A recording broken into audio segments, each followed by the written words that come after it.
Joe Biden made a significant move towards lowering student loans. This is a controversial topic, but whether you think student loan forgiveness is good or bad, you should know what bill just passed. Before getting into what exactly Biden did to help relieve student loans, let's look at some facts involving loans before this bill goes into effect. Currently, there are roughly 43 million Americans that are paying off student loans totaling up to a whopping $1.7 trillion in debt. Banks give student loans, but the government funds about 92% of all student loans. Here are some fun facts. Student loans account for 10% of all consumer household debt. Student debt has been the fastest growing debt out of any other household debt since 2004. It also passed credit card debt and auto loan debt in 2010.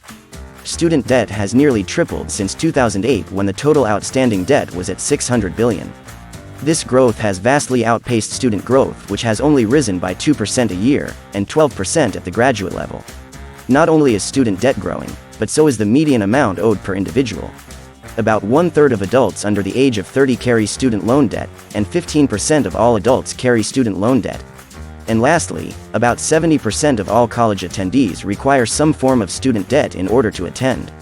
So what has changed since Biden took office? As a response to the economic downturn caused by COVID, the government paused interest payments in March 2020 for all federal loans. Now that midterms are coming up, many have been pushing Biden to honor his campaign promise to cancel some student debt, and as of August 24, 2022, students will see some sort of student loan forgiveness. The amount in which you receive, if any at all, depends on what type of loan was taken out, and how much an individual earns. If you are to receive any sort of student loan forgiveness, you must have acquired a loan through the federal government. For those that obtained a non-Pell Grant loan, $10,000 in student loans will be forgiven if the individual makes under $125,000 a year. For those that obtained a Pell Grant loan, the amount forgiven jumps up to $20,000 if that individual makes under $125,000. 87% of borrowers earn less than $75,000 a year, and roughly 20 million people in America will have the remaining balance of their student loans canceled when receiving either the $10,000 or $20,000 relief. Canceling student loans isn't the only thing that came with this bill though.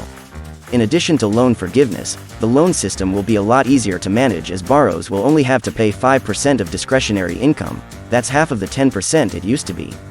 Loan balances will also be forgiven after 10 years for original loan balances under $12,000. This is again a half of the 20 years it used to be. The economic impacts that will follow is not so great as getting a free $10,000. This bill is estimated to cost over $350 billion. In an economy that is currently in a recession, and inflation that is through the roof, this isn't too ideal. The amount of inflation that this could add, or the potential economic effects that will come, are not known, but will show in the months to come. Are you for or against student loan forgiveness? Let us know in the comments along with your reasoning. If you enjoy our content, don't forget to like this video and subscribe to our channel to stay up to date with market news. Thanks for watching, and stay informed.